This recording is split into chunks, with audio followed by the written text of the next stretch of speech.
Hello hi friends, సొరకాయ పాయసం చేస్తున్నాను చూడండి.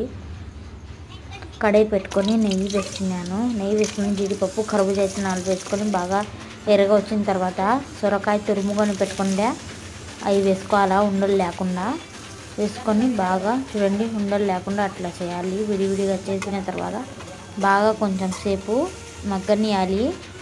నెయ్యిలోనే పిండుకొని పక్కకు పెట్టుకున్నాము కదా సొరకాయ తురుముకునేది, ఆ నీళ్ళు గిన్నెలోకి తీసుకొని కొంచెం కొంచెం వేస్తూ కలుపుకోవాలి.